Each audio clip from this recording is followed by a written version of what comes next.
avons réuni tout ce beau monde pour savoir en matière de gestion des problèmes du Sahel, qu'est-ce qu'on peut faire, qu'est-ce qu'on doit faire et surtout les décisions qui sont prises sur quoi ça peut aboutir. Donc c'était l'objet de cette réflexion qui a porté sur le Sahel et ses otages, mais ensuite sur le paiement des rançons.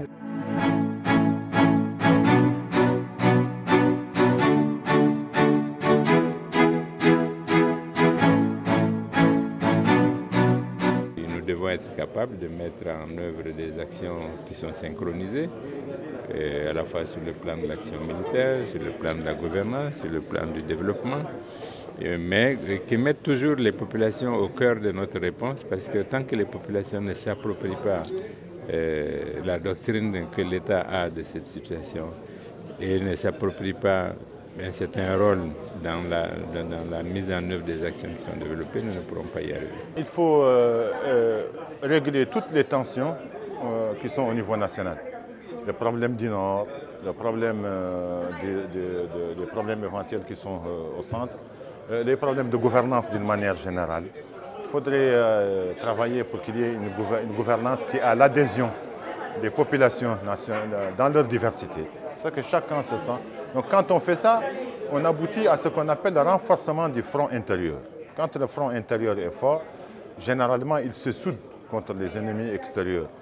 Et puis, bon, voilà, aussi vis-à-vis de ces problèmes d'une manière générale, il faut développer des capacités opérationnelles des forces de défense et de sécurité, en termes d'aviation, en termes de forces spéciales, en termes de proactivité, en termes, voilà, donc il faut développer parce qu'il faut avoir aussi des armées performantes qui peuvent venir au bout de toutes les menaces qui vont se manifester, que ce soit le terrorisme ou le crime organisé, mais aussi il faudrait avoir des politiques sociales, des politiques économiques qui sont efficaces, qui amènent l'adhésion des populations, qui créent la fierté des citoyens pour que tout citoyen devienne un soldat de son pays.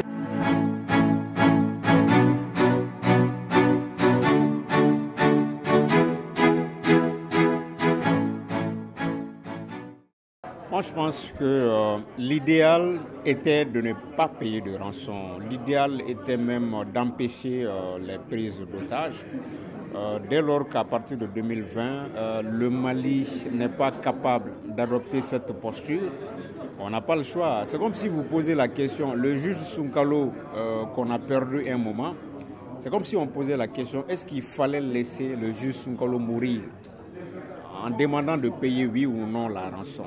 Donc si la réponse est qu'il ne faut pas le laisser mourir de la main des ravisseurs, peut-être il faut payer les rançons parce qu'aujourd'hui l'armée malienne n'est pas capable d'opérer des raids aéroportés pour la libération des otages. Donc on n'a même pas le choix, il faut payer des rançons. Mais moi je pense qu'il faut être courageux, décomplexé et aller au-delà de cette question.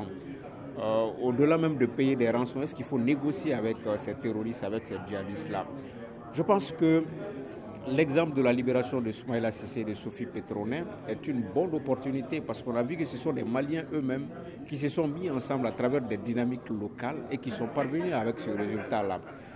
Je pense qu'il faut embrayer pour la stabilité même du pays, demander aux djihadistes qu'est-ce que vous voulez.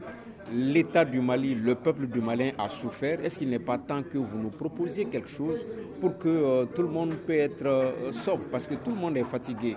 Je pense que le Mali n'a pas les moyens de son orgueil. On n'a pas les moyens d'anéantir toutes ces forces du mal qui sévissent au centre et au nord. Donc il faut essayer d'avoir par la négociation ce qu'on ne peut pas avoir avec les armes. Oui, il faut payer les rançons. Oui, il faut accepter de négocier avec les djihadistes. En tout cas, ceux qui n'ont jamais remis en cause l'intégrité du territoire malien.